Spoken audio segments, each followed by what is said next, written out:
I ran out of books at the weekend, so I borrowed one from the library.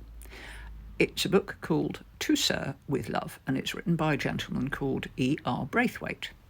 And when I was a girl, a very young girl, it was made into a film. And it was a very, very successful film. I've never seen it because it was a little bit before my time.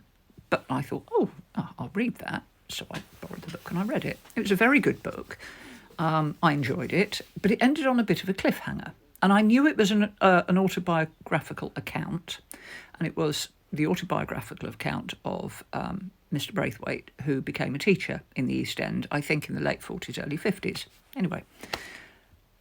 And I wanted to see, it ended on just a touch of a cliffhanger. I wanted to see if there may be a sequel. And I looked him up on Wikipedia. And I am thoroughly humbled. Let me just tell you a little bit about this man.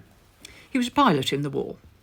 After the war, he went to Gonville and Caius in Cambridge and studied physics. And after that, he struggled to get a job. So he accepted a teaching post in a school in East London, which is what the book To Sir with Love covers. That was in about the book was published in 1959. While he was writing it, he became a social worker for the London County Council. And that resulted in another book called Paid Servant. He was actually responsible for finding homes for non-white children for the London County Council. Then he went on to become the first permanent representative of Guyana to the UN between 67 and 69. Then he was the president of the UN Council for Southwest Africa in 68. Then he became the ambassador to Venezuela in 73. Venezuela. Then in 73, he went to South Africa because they'd just lifted the ban on his book. Oh, he's Guyanese, by the way. Sorry if I didn't make that clear at the beginning. Not that it matters to his achievements, but it does to the ban in South Africa. And that he wrote another book called Honorary White. And then he taught English studies at New York University, and in 2002 was the writer in residence at Howard University in Washington. At that point, he's 90.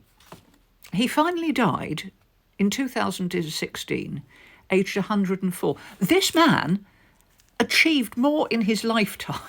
I just feel thoroughly humbled. It's stunning. Ian Bates, go and look him up. It would be awful if such an amazing person got forgotten with the rest of time. He's truly an amazing man. He achieved so much. He, obviously died at a great age in a nursing home, but he was still working from the sound of it. Some people are just unfairly good at everything they touch, aren't they? And he was one. And do read the book, it's brilliant.